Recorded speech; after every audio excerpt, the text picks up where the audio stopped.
গাছটা লাগাবো, vermi compost আর মাটি দিয়ে মাটিটা রেডি করেছি, এই টবটাতে লাগাবো। ওরে এই যে এই গাছগুলোকে বাঁচানো যায় না, এই কারণে একটা জিনিস দেখাই, এই যে নেট পটে গাছটা করেছে, এই কারণে এই গাছগুলোকে বাঁচানো যায় না। কেন যে করে এরা, এই নেট পটের কারণে কিছুদিন পরে আর সেট থেকে বেরোতে পারবে, মূলগুলো বেরোতে পারবে না, তখন এই গাছগুলো মরে যাবে। এই কারণে নেট পটের ছোট ছোট গাছগুলো আমার একদম কিনতে ইচ্ছে করে না। এই দেখুন এই নেট পটে করেছে।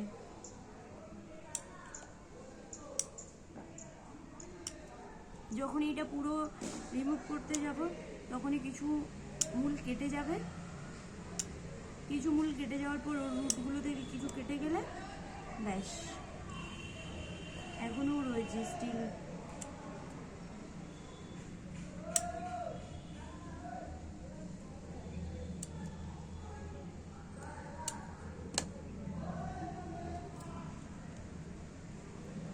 আগের দিনও একটা আমি বাগান ঝাউ কিনেছি, যেটা গাছটা রয়েছে বেশ হেলদি, খুবই ভালো। হঠাৎ করে দেখি গাছটা শুকিয়ে যাচ্ছে। কী কারণ শুকিয়ে যাচ্ছে? রোদ্দুরে দিলাম, জল দিলাম,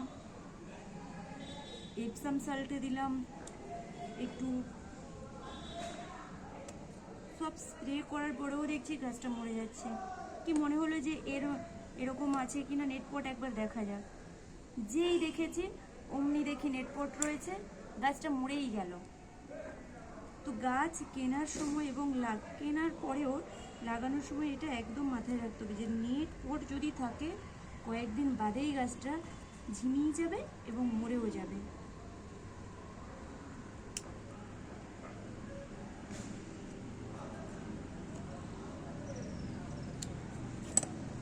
কীভাবে এটাকে আলাদা করছি যে আমিই জানি।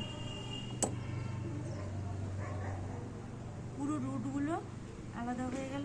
এই যে এইবার আর এটাতে নেটপট নেই, এবার এটাকে পুরো ভার্মি কম্পোস্ট দিয়েই বসিয়ে দেবো ডাইরেক্ট।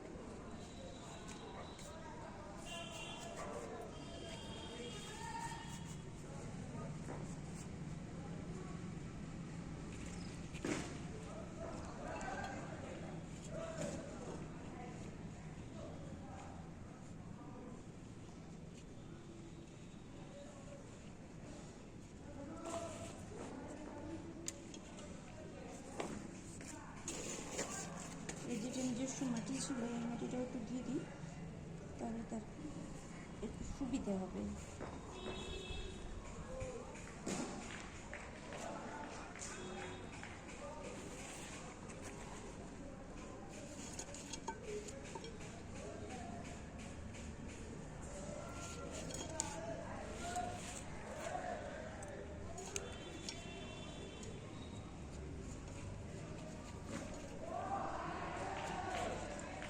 দু ইঞ্চি বা 3 ইঞ্চি মতো জায়গা রাখবো জল দেওয়ার জন্য।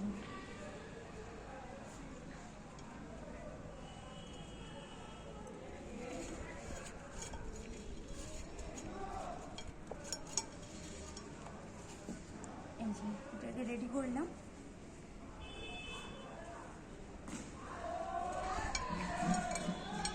এটাকে এখন 2-3 দিন একদম আমি শেডের তলায় রাখবো, সেমি শেডও না, পুরোই শেড, পুরোই শেডের তলায় এটাকে 2-3 দিন রাখবো। আরও এনেছি 2-3টে গাছ, দেখা যাক ওগুলোর মধ্যেও নেটপট আছে কিনা।